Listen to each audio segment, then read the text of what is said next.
Oh, hi everyone. I'm Josh Shapiro. I've met many of you, and for those of you I haven't met, I hope to meet you at some point. I'm a nephrology fellow. I split my time between UHN and Scarborough. At UHN, I'm primarily working with Dr. David Cherney in what's called the Care Clinic, which is a clinic that combines cardiology, endocrinology, and nephrology to provide holistic care for patients with primarily diabetic kidney disease, but also cardiorenal complications as well.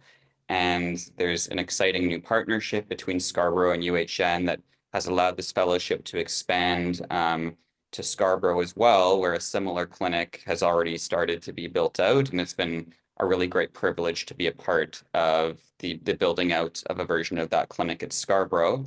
And also integrate into the nephrology group there as well, which has been, again, a privilege and an amazing experience so far.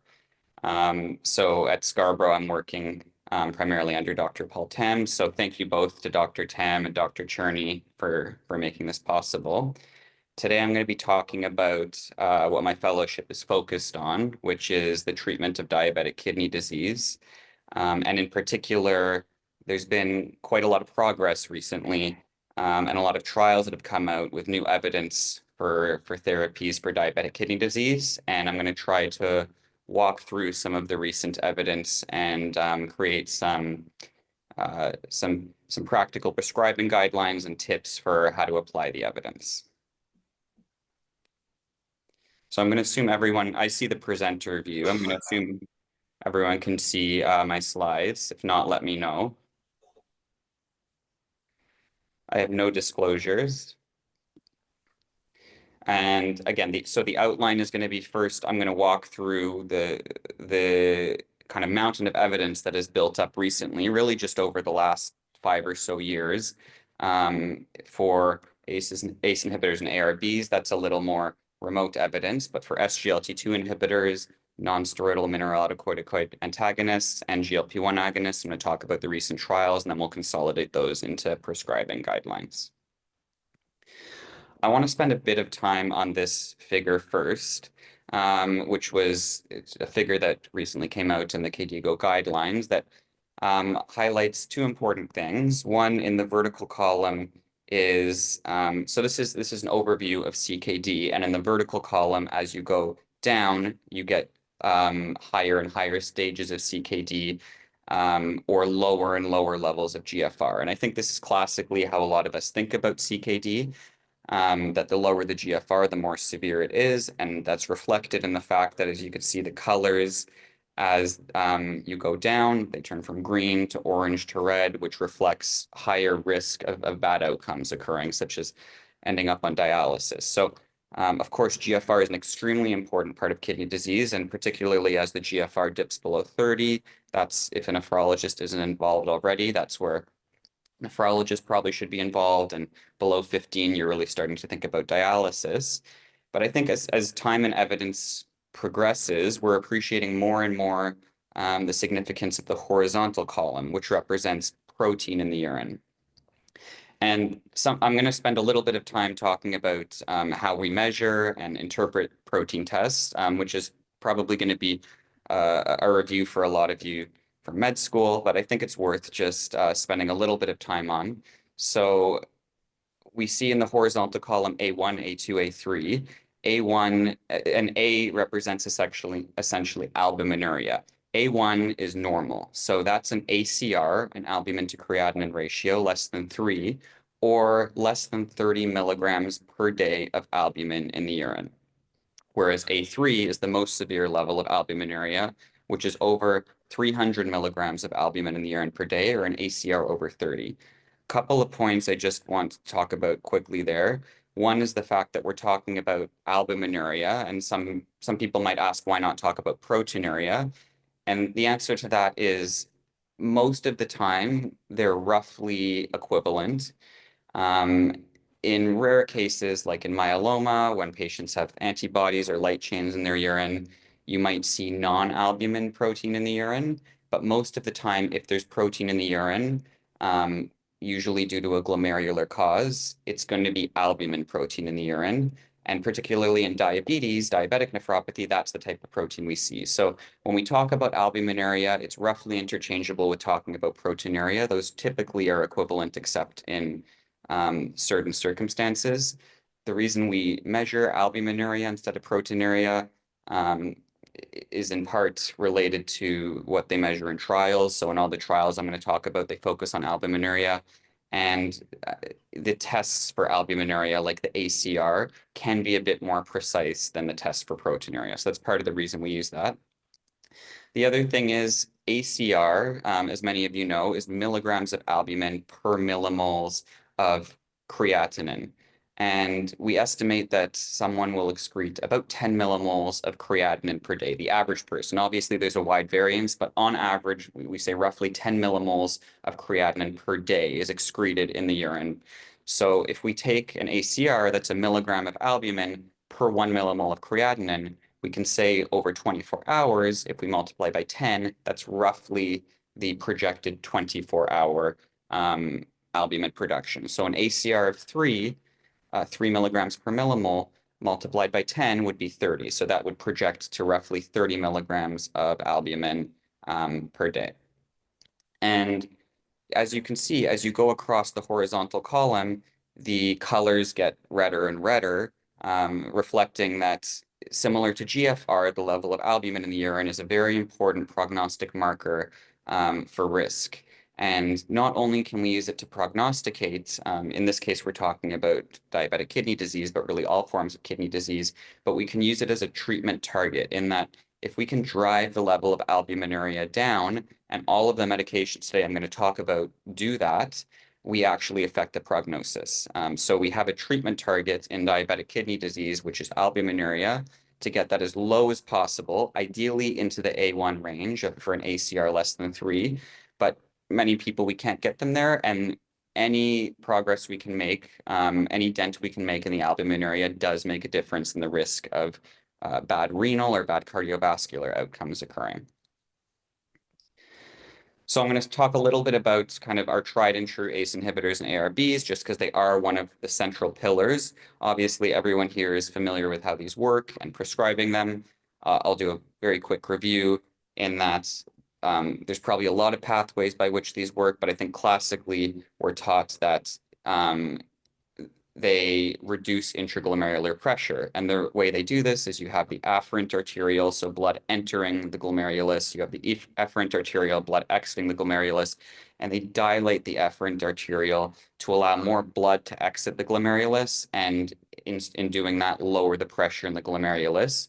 And there's probably a number of effects from doing that. One is the level of protein that's excreted goes down. The GFR goes down a little bit as well because there's less pressure in the glomerulus, but that is a reversible kind of hemodynamic effect. That's not a permanent loss of GFR. If you stop the ACE or ARB, that's GFR you would get back. And then there's other postulated effects of ACEs and ARBs as well, such as reducing fibrosis, stabilization of podocytes. Of course, they reduce systemic blood pressure, which if someone is hypertensive, that's beneficial for the kidney as well. And of course, they have a number of cardiovascular benefits as well. The evidence for ACEs and ARBs go back quite a number of years. There's lots of trials. I'm highlighting just one central trial here, the IDNT trial. But there's many trials, and there's actually a recent Cochrane review released in 2024 that walked through all of these. This trial I'll just highlight as an example. They included patients with urine protein about a gram a day or above, and then creatinines that were essentially in the abnormal range. So about 88 to 106 to 265. They compared irbesartan to amlodipine to placebo, so 3 arms of this trial. And the primary outcome was a composite of doubling of creatinine, end-stage kidney disease, or death. And you can see in the figure to the right that the curve separates, particularly with irbesartan, experiencing less of the primary endpoint over time compared to both the amlodipine and placebo group. And specifically, irbesartan reduced the risk of the primary outcome by 20% compared to placebo and 23% compared to amlodipine.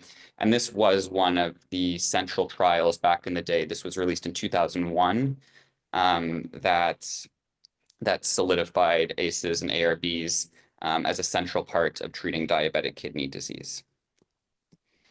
There were other trials. I won't go into too much detail here, but just to highlight quickly, the renal trial looked at losartan and found a similar reduction in a similar primary composite outcome. There were, of course, studies on ACE inhibitors as well. There was the enalapril study and the captopril study, which both found beneficial renal effects. And then multiple randomized control trials and reviews have concluded essentially that ACE inhibitors are equivalent to ARB in terms of their renal benefit, and that combination therapy probably is not worth it because, in particular, of the deleterious effects that you get. Specifically, we notice more hyperkalemia when we combine these medications. So all that culminates in our guidelines. Of course, these medications have been in the guidelines, the KDIGO guidelines for many years. There was an update to the guidelines in 2024, and they remain a pillar of them. And the guidance for diabetic kidney disease can be distilled down to use ACEs or ARBs for diabetic nephropathy with an ACR over 3, and avoid an ACE ARB combination. And of course, I'm just focusing on the renal indications, but there might be other indications. If someone has diabetes and other microvascular or macrovascular disease, even if they don't have an elevated ACR, obviously there would still be an indication for these medications. So almost everyone with diabetes and diabetic nephropathy or another end organ effect is going to be on one of these medications as a pillar of treatment.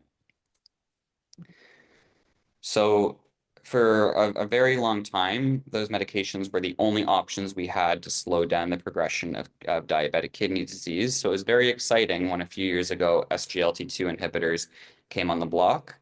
I'll talk about the mechanism briefly. There's a number of postulated mechanisms. I think one that's interesting to mention is they're postulated to work in a similar but slightly different way to ACE inhibitors and ARBs by lowering intraglomerular pressure, but instead of dilating the efferent arteriole to allow more blood to exit to reduce pressure, it's postulated that they actually constrict the afferent arteriole. They constrict blood entering the glomerulus and thereby lower intraglomerular pressure. The way that they do that, I find interesting, is that, of course, they block the SGLT2 co-transporter in the proximal tubule, which is a transporter that reabsorbs glucose and sodium. So by blocking that, they cause excretion of sodium and glucose. And more downstream in the tubule, there's a part called the macula densa, and the macula densa can detect sodium load.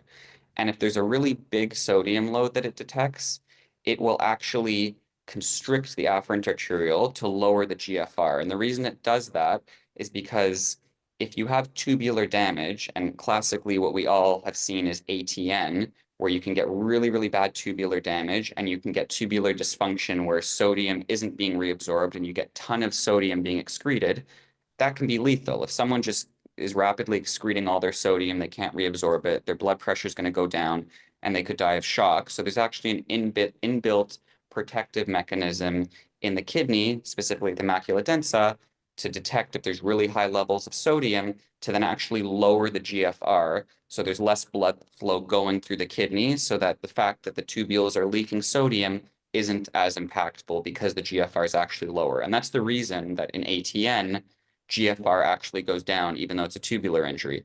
So we think that SGLT2 inhibitors are leveraging this pathway by causing more downstream sodium excretion, and triggering the macula densa to constrict the afferent arteriole, not enough to cause the GFR to drop precipitously, but just enough to drop a little bit that the glomerular pressure goes down and there's actually a protective effect and proteinuria goes down as well.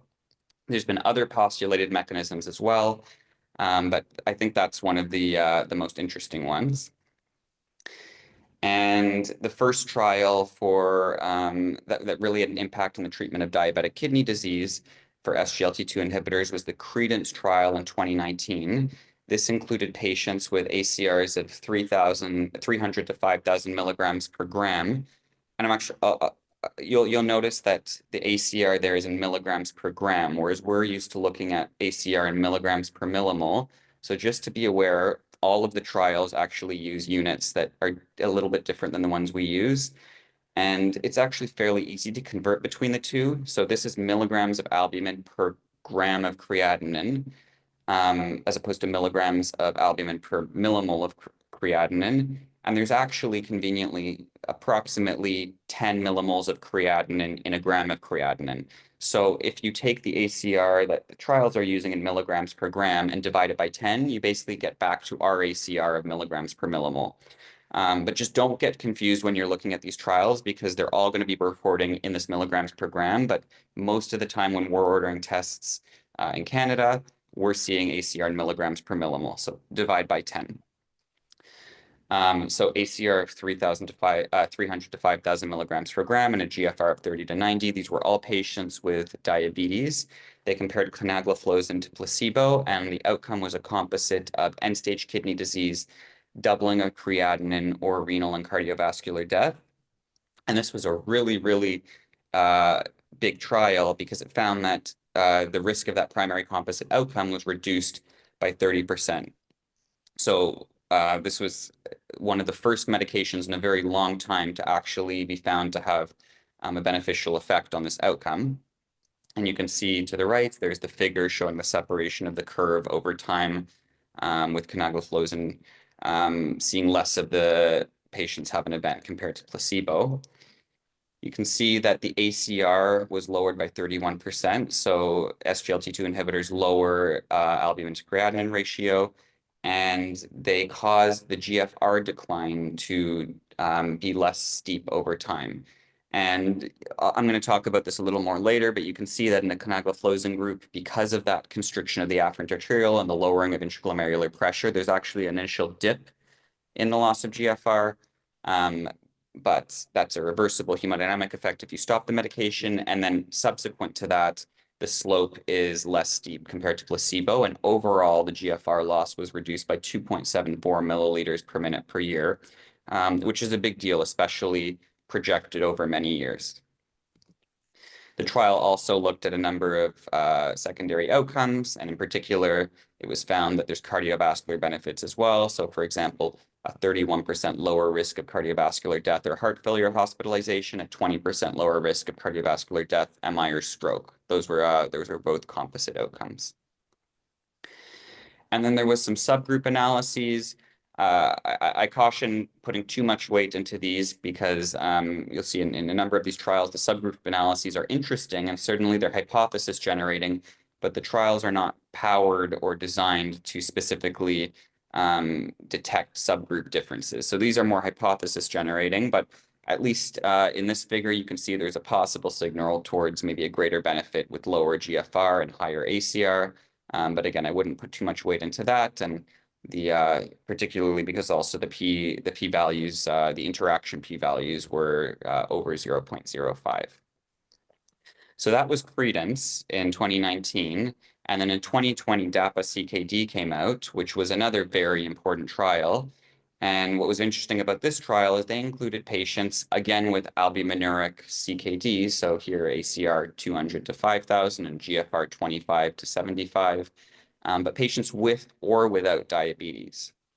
They compared dapagliflozin to placebo, and the primary outcome was a time to event analysis of any of a substantial decline in GFR. So they chose 50% here that was sustained, end-stage kidney disease, or renal or cardiovascular death.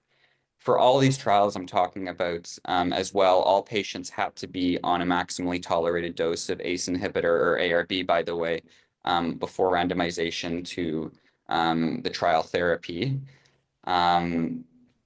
And there were also some secondary outcomes looked at this trial, including a number of cardiovascular outcomes and all-cause mortality as well.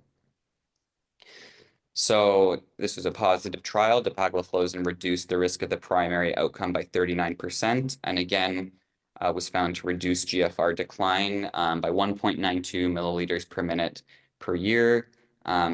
They also found that there was a cardiovascular composite that was significantly reduced by 29%, and all-cause mortality was found to be reduced by 31%. So a positive trial, lots of benefits. Again, hypothesis. So the subgroup analyses, hypothesis generating, wouldn't put too much weight into it, but interesting to see that in both the diabetic and the non-diabetic subgroups. So this was one of the initial trials that showed that we can even use SGLT2 inhibitors in non-diabetic CKD patients.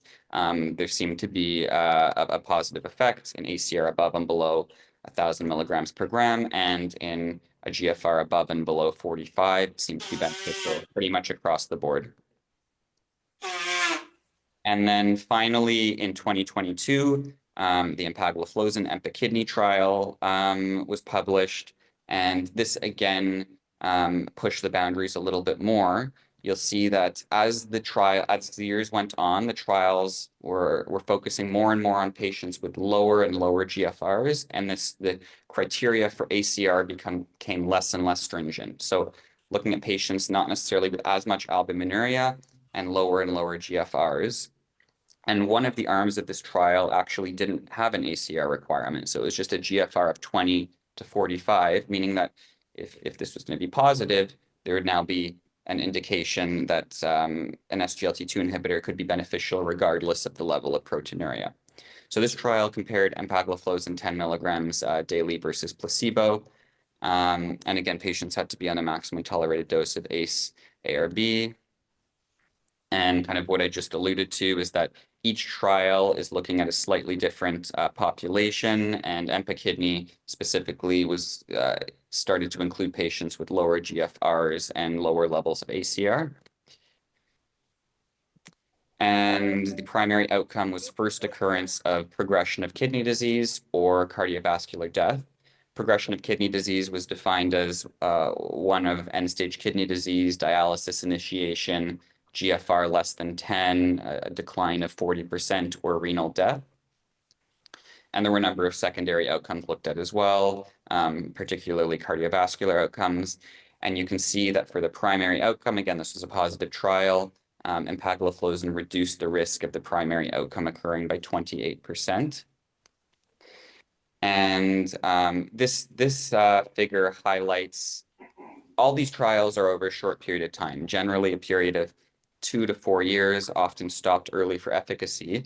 But you can see when we take the GFR slope, so the rate of GFR decline on a trial medication compared to placebo, and you project that over many years, we start to see massive differences. So what this table is showing, or this figure is showing, is that if you start at a GFR of 85, and then you ask, how long would it take to get to a GFR of 10 with kind of the projection of the slope that's of GFR change that empagliflozin confers based on the trial data, it's a difference of 27 years to get to a GFR of 10. So a huge deal in terms of how long a patient might be able to avoid serious consequences of kidney disease and specifically dialysis. So of course, the higher your GFR, the more benefit you have available to you because the more GFR you have to protect. So the earlier we can start these medications, the better. But you can see to the left, even if you have a low GFR to start with, so a GFR of 20, there's still going to be some benefit. So this would delay a GFR of going from 20 to 10 based on projections by 2 years. So that could be an extra 2 years a patient doesn't have to be on dialysis, even with a low starting GFR. So again, these medications are quite new. It's hard to understand what they're going to do over the long term just based on the duration of the trials alone. But in projecting the GFR slope, we're seeing that these could actually change the paradigm and natural history of diabetic kidney disease and probably other forms of kidney disease quite substantially. So again, subgroup analyses. This is a little bit of a controversial table, and I'm going to preface this again by I would take the subgroup analyses from these trials with a grain of salt. These trials were not designed to identify differences between the subgroups. And some people look at this table and think that it's possible empagliflozin does not have benefits with lower ACRs because you can see as the ACR goes lower in this table, the kind of effect looks like it's crossing more and more over 1.0 towards the null.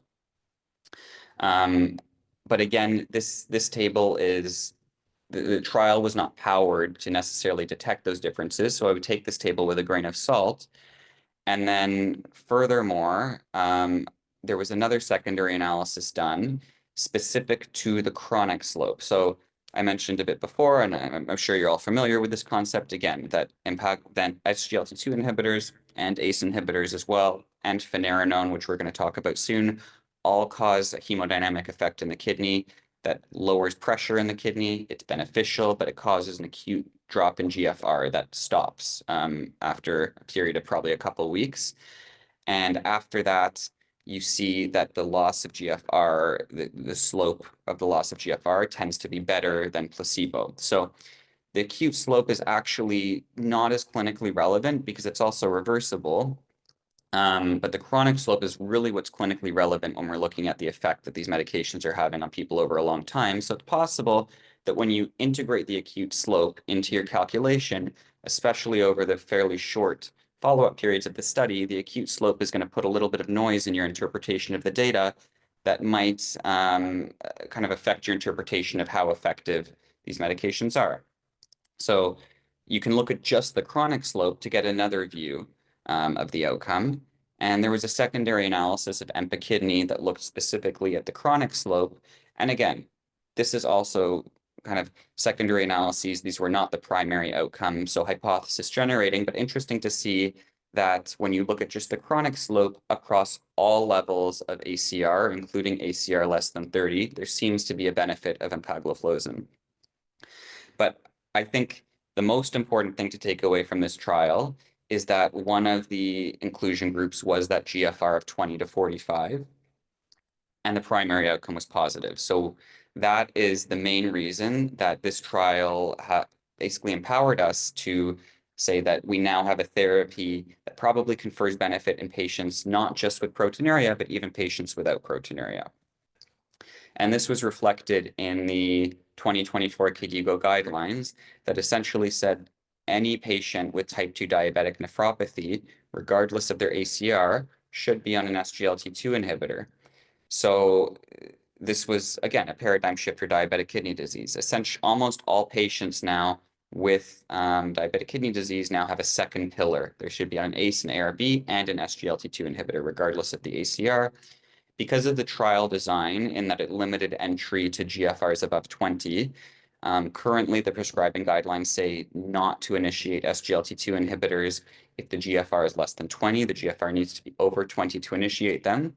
Although if the GFR drops below 20, you don't need to discontinue it. You can continue it all the way down to dialysis. So it's kind of like there's a window in which you can start it, and if you miss that window, you can no longer initiate it, but it's fine to continue if you were able to start it within that window. Okay, so now I'm going to talk about finerenone, which is one of the newer medications on the block.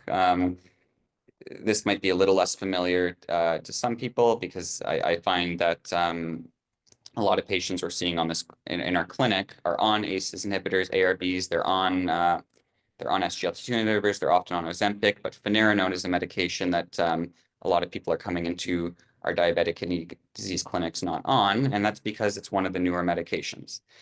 So there's less experience using it. There's some theories about how finerenone confers its renal benefits. It's all theoretical at this point. Some of the ideas include it reduces renal fibrosis, it reduces endothelial dysfunction, reduces oxidative stress. It certainly does reduce proteinuria, as we'll talk about. The trials bear that out, so that's probably one of the most important pathways. And then finerenone is a cousin of spironolactone. So everyone here, I'm sure, is familiar with using spironolactone. It's an excellent blood pressure medication. It really gets the blood pressure down, but it has problems we're all familiar with. It's a steroidal MRA, and it has sexual side effects. So it might cause gynecomastia, decreased libido. That can be really problematic for our patients. And it's notorious for causing hyperkalemia that can limit our ability to use it, particularly in patients with chronic kidney disease. And finerenone actually seems to have less of those side effects. So it's non-steroidal. It actually does not cause sexual side effects. Its tendency to cause hyperkalemia is quite a bit less, and it's not the same type of blood pressure medication as spironolactone. Its effect on blood pressure is much less. So the first trial, so there were actually twin trials that were done in the early 2020s. One was called Fidelio and one was called Figaro. And Fidelio is what I'll talk about first. Essentially, these twin trials, one of them was more focused on CKD outcomes for finerenone, and one was more focused on cardiovascular outcomes for finerenone. These trials essentially mirrored each other. They had very similar inclusion criteria and intervention and protocols. And the main difference was there was slight tweaks to the population, and the primary outcome in Fidelio was a CKD outcome, and the secondary outcome was a cardiovascular outcome. And Figaro, which was the cardiovascular trial, just flipped that. It made the primary outcome the same cardiovascular outcome that was the secondary outcome in Fidelio, and it made the secondary outcome the renal outcome. So Fidelio was published in 2020. It was a randomized controlled trial of patients with CKD and type 2 diabetes. You can see the inclusion criteria are a little bit complicated, but essentially there was one arm where you could have an ACR that was 30 to 300 milligrams per gram and a GFR of 25 to 60. And actually they posited that you needed to have diabetic nephropathy as well. Or an arm where you could have a higher GFR, but you had to have more proteinuria as well. They compared finerenone to placebo. And again, patients had to be on maximally tolerated dose of ACE inhibitor or ARB. And the dosing was 10 to 20 milligrams of finerenone. And the way that they did this, I'm going to talk about it a little bit more in the next slide, was if a patient's GFR was over 60, they went right to the 20 milligrams of finerenone and parked them there. And if the GFR was less than 60, they started with 10 milligrams of finerenone, checked the labs in about 4 weeks. And if the potassium was okay, the GFR didn't drop too much, then they would then upgrade them to the 20 milligram dose. They were very careful about potassium in this trial. They did not initiate finerenone if the potassium was above 4.8. They would try to get the potassium down or not start the patients on finerenone if the potassium was above 4.8. The primary outcome was a composite of a sustained decline in GFR of 40%, kidney failure, or renal death. And again, there was a secondary outcome that looked at cardiovascular outcomes. So this is a flow chart to kind of guidance for initiating finerenone, similar to what they did in the trial. And the summary of this is, again, if the potassium is above 4.8, they did not initiate finerenone. And if the GFR was over 60, they started at 20. If it was less than 60, they started at 10 and then increased to 20 after 4 weeks if the labs remained okay. So the risk of the primary outcome was reduced by 18%. This is a positive trial, and you can see that finerenone reduced albuminuria, reduced the ACR by 31%. And in terms of the secondary outcomes, it reduced the CV composite by 24%, which is a composite of CV death, non-fatal MI, non-fatal stroke, and heart failure hospitalization. So a positive trial for finerenone for both renal and cardiovascular outcomes. And then shortly thereafter, 2021, the kind of sister trial came out, Figaro, which again looked at patients with CKD and type 2 diabetes. The inclusion criteria were similar. I'll just highlight that patients in Figaro had slightly less severe CKD, and that was by design. This was more focused on cardiovascular outcomes. The intervention was the exact same as Fidelio, and the outcomes were the exact same, except reversed. So the primary outcome was now the CV composite, and the secondary outcome was now the renal composite that was the primary outcome in Fidelio. And so this was a positive trial for its primary outcome. The CV outcome was reduced by 13%, and the secondary renal outcomes trended towards significance but didn't reach significance. And again, these trials have different populations, and that's probably part of the reason why it was a positive trial for the renal outcomes in Fidelio but not Figaro, because again, patients in Figaro had less severe kidney disease compared to patients in Fidelio. But then a pooled analysis of both these trials were done. This pooled analysis was called Fidelity.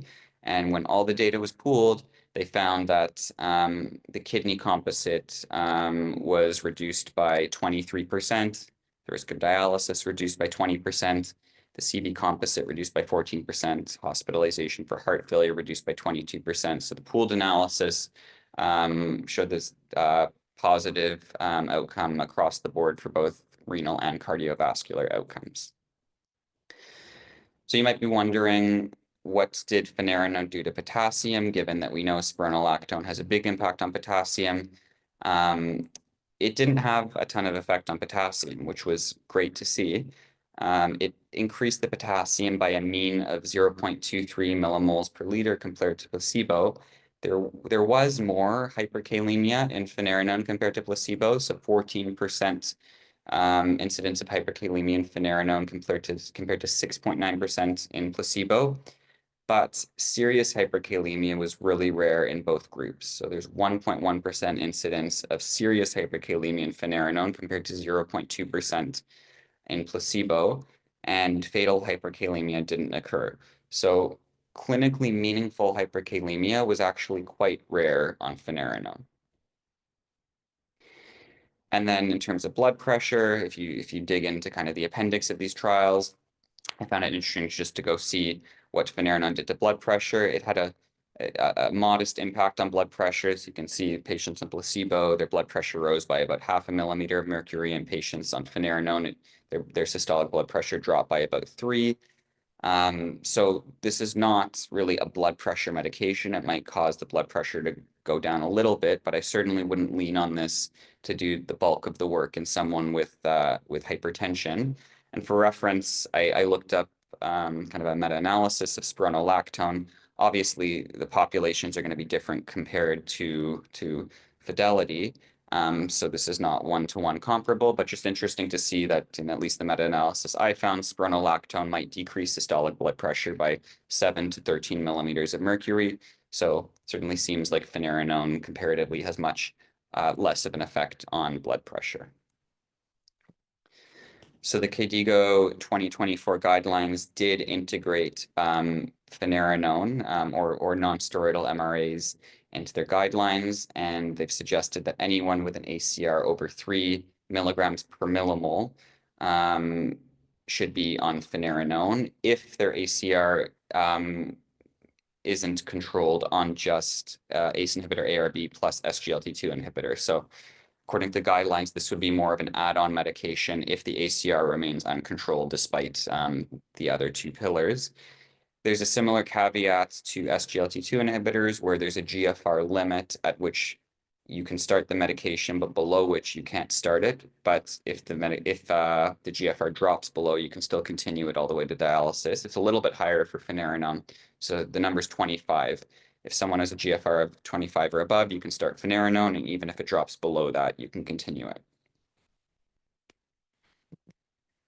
And then the last pillar, and kind of the most recent medication to have evidence published for diabetic kidney disease, is subcutaneous semaglutide, which all of us are very familiar with. Obviously, it's become very popular in media, especially Ozempic these days. And the FLOW trial made it relevant specifically for diabetic kidney disease. And the way that semaglutide is renal protective, again, there's a lot of different theories. We don't know for sure. It's been posited that it reduces renal inflammation, renal fibrosis, oxidative stress. It reduces expression of advanced glycation end products. Obviously, it has a number of beneficial metabolic effects as well on glycemic control, on weight, even on blood pressure a little bit that certainly play a role in the renal protective effect of Ozempic.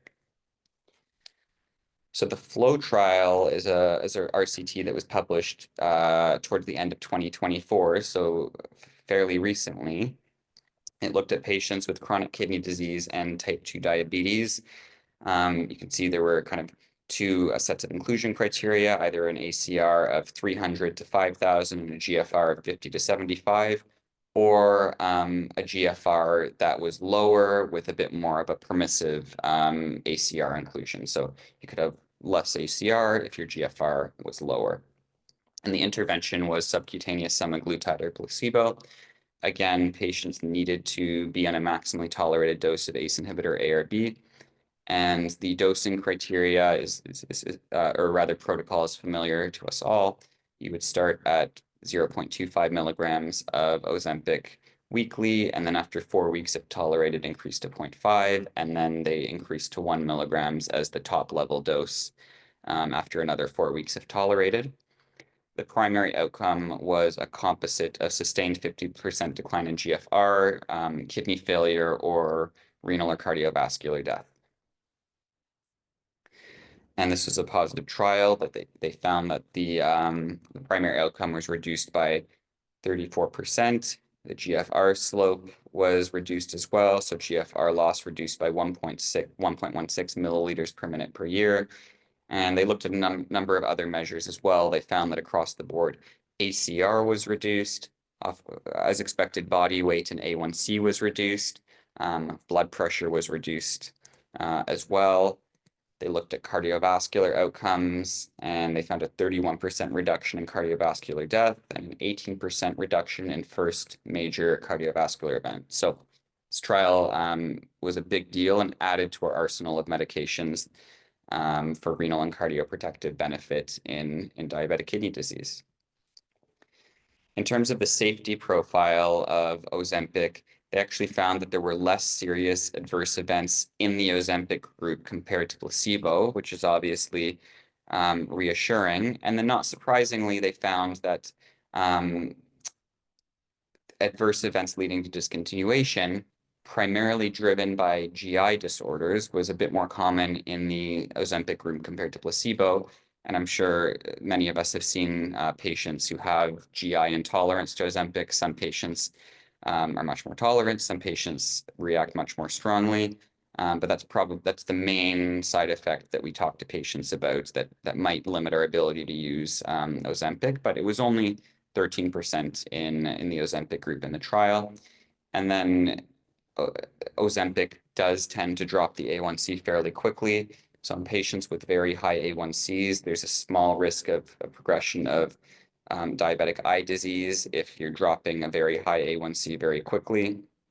And that was reflected in the trial, but they did find similar levels of diabetic nephropathy, retinopathy in both groups. So the KDIGO 2024 guidelines were published before the results of the FLOW trial could make it in. So Ozempic doesn't make the current guidelines, but based on the evidence we had from this trial in our clinics, we're using Ozempic for patients with type 2 diabetic nephropathy and ACR over 3, if not controlled by the other primary pillars. And obviously, you can use Ozempic for any of a number of other indications, even if they don't qualify for a renal indication, if they could benefit for A1C, weight loss, cardiac benefit. There's a lot of reasons patients will be on Ozempic. And you can use doses up to 2.4 milligrams weekly. We've seen many patients on doses like that. There's no specific renal indication to go above 1 milligram just because the FLOW trial didn't go above 1 milligram, but there's also no contraindication to doing that if you want to bump up the Ozempic to get a bit more weight loss or A1C reduction. Okay, so we've talked about the 4 different medication classes for which we have evidence for diabetic kidney disease, a lot of the evidence of which is quite recent. And what's really exciting is to start to look at what happens when we compound the benefits on top of each other. So there's been a few analyses that have tried to estimate what happens when we combine these therapies. This is an interesting figure that shows the red line is with just blood pressure control, what the rate of GFR decline will be. The blue line adds RAAS inhibition, pink line adds SGLT2, and yellow line adds MRA. This preceded the FLOW trial. But you can see with each additional medication, it's projected that the slope of GFR decline is going to become less and less. And the gray line in the background is just the aging-associated decline of GFR. So we're actually starting to approach that just regular aging related decline in GFR, which is a huge change compared to not that long ago when all we had was ACEs inhibitors and ARBs, and a lot of these patients progressed to end-stage kidney disease and needing dialysis. This is going to probably change the natural history of diabetic kidney disease quite substantially. So this is another analysis that shows this included GLP-1s, that when you stack medication on medication, you can see in the figure that I've squared the bottom of it, SGLT2 plus GLP-1 plus non-steroidal MRA and RAAS inhibition was included in this as well. The hazard ratio of CKD progression drops to 0.42. So compounding and big impacts, and that's just for CKD progression, but the analysis also projected that there would be huge benefits to mortality, cardiovascular death, major adverse cardiovascular events as well. And finally, this figure just shows that, again, with combination therapy, you're going to get, over time in particular, quite big differences in outcomes. So this is showing the y-axis is kidney-free event survival, and combination therapy is showing quite a bit lower of an incidence over time of having a renal event or your first renal event compared to being on conventional therapy. So I know I'm running out of time. I'm going to spend the last little bit of this consolidating into some practical prescribing guidelines here. So the summary of renal indications that have gone through for these medications are here. ACE inhibitors and ARBs are to be used in type 1 and type 2 diabetic nephropathy with an ACR over 3, and there's no GFR restriction. Although the lower the GFR, the more careful you're going to be in initiating and titrating these. SGLT2 inhibitors can be used in type 2 diabetic nephropathy. All of these have trials probably underway or soon to be underway looking at type 1 diabetes. But for now, it's only ACEs inhibitors and ARBs that can be used in type 1 diabetes, but that might change fairly soon. So SGLT2 inhibitors for now are just for type 2 diabetic nephropathy, any ACR, and you can start when the GFR is over 20. Finerenone, type 2 diabetic nephropathy, ACR over 3, start when the GFR is greater than or equal to 25. And GLP-1s, again, ACR over 3 and no GFR restriction. So the indications for these are actually quite straightforward in that most of them are just, if someone has diabetic nephropathy and their ACR is over 3, add one in. And if the ACR remains over 3, eventually you should get to them being on all 4 of these medications. This raises the question of, is there a specific order to start them in? And ACEs and ARBs were all used at baseline in the trials, so we typically do start with this. But this is by convention of kind of when these medications were developed and when the research came out, so it doesn't necessarily guarantee that that's the best way to prescribe these, but by convention, at least that's what we're doing now. So we start with ACE or ARB. The SGLT2 inhibitor, if they have diabetic nephropathy, regardless of the ACR, should be added in. So most patients are going to be on these 2 medications, and then you add in finerenone and or Ozempic if the ACR remains over 3. If it goes less than 3, you don't need to use these. But again, if you have an indication for Ozempic, even if the ACR is less than 3, obviously go ahead. You can start multiple of these at once, there's different practice styles, and in the clinics I'm working in at Scarborough and UHN, we're not starting currently medications that have similar pathways and in particular similar side effect profiles at the same time. So we wouldn't start an ACE inhibitor and finerenone at the same time because they can both cause hyperkalemia. But finerenone and semaglutide, for example, have completely different side effect profiles. If the patient has a side effect, it's not going to be a mystery which one caused which. So we're often starting finerenone and Ozempic at the same time. In the heart failure world, there's more of an impetus put on rapidly starting all the pillars of heart failure. And there's trials going on right now looking at more rapid initiation strategies for these medications in diabetic nephropathy. So in the future, we might have a more systematized way of starting these a bit faster, but for now, we're usually starting these one at a time unless there's completely separate side effect profiles. So here's some kind of prescribing tips. So ACEs and ARBs, in terms of dosing, obviously there's many different types of ACEs and ARBs. So you just titrate to the maximally tolerated dose and check the lights and creatinine in 2 weeks because they can cause that GFR dip and they can cause the potassium go up. So it's important just to monitor that. SGLT2 inhibitors, the dosing is really easy. They're all a single dose that you can just start, park them at, and there's no need to titrate. Empagliflozin does have a higher dose, as does canagliflozin. Canagliflozin goes up to 300 and EMPA goes up to 25. It's fine to use those doses. There's no renal contraindication to those doses. But those doses were not looked at in the trial. So the only reason you might use a dose like that is to get a little more A1C lowering effect. Finerenone, we already talked about. If the GFR is less than 60, start at 10. If it's over 60, you can start at 20. You can start at 10 still if you want to be more cautious, but you can start at 20 and then check the lights and creatinine after starting finerenone as well. And then for GLP-1, we already talked about the dosing protocol, and we talked about the fact that you can use higher doses than 1 milligram, but it's not specifically indicated for a renal benefit. And then some special considerations. So these are things you might use when considering what order to start what in. So even though by convention, ACE inhibitor and ARB is started first, and then you might add the SGLT2 inhibitor, though that's not set in stone, and you might find a reason to start a different medication first. So if someone comes in, they're on nothing, and you only want to start one medication today, and they have a really compelling reason to be on Ozempic, for example. They stand to benefit a lot in terms of BMI, for example. There's no reason you can't start the Ozempic first. And if you want for the ACE inhibitor ARB to another visit, that's fine.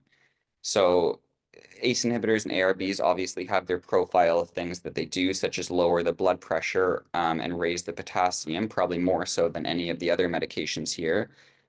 So sometimes we find that a patient can't tolerate an ACE inhibitor ARB because their blood pressure is already quite low. And in that case, we might go straight to finerenone because the blood pressure lowering effect is less. And the same goes for potassium. Sometimes we find finerenone is going to have less of an effect on potassium. So we might favor finerenone over ACE inhibitor ARB. So you can use kind of clinical judgment in terms of which to start and what order.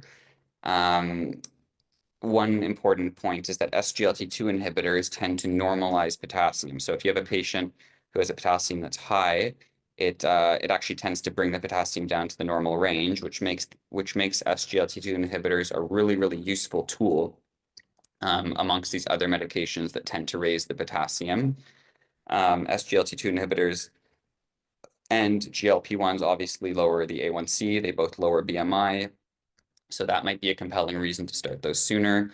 And both of SGLT2 inhibitors and GLP-1s have a bit more risk associated with them if you have a very high A1C to start. We talked about the eye disease of GLP-1s, and with SGLT2s, we're not really starting them in patients unless their A1C is below 9%, because the risk of DKA is of euglycemic DKA, which is the most serious but rare side effect with SGLT2 inhibitors is higher risk with a higher A1C. So we'll typically try to get the A1C down in other ways before starting an SGLT2 inhibitor in that case.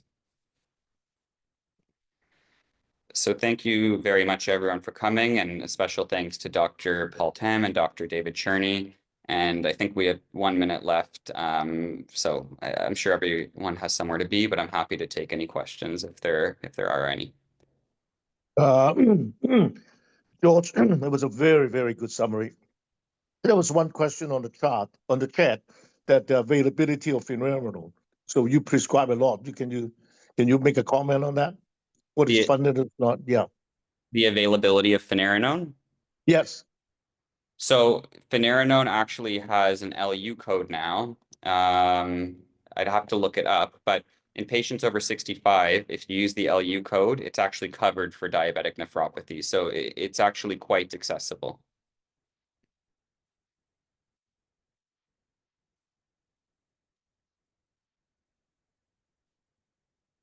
I don't see any question. I think it was very, very clear. It was a good summary. And it was exciting for nephrologists over the past few years that we finally have a whole arsenal of drugs that we can use.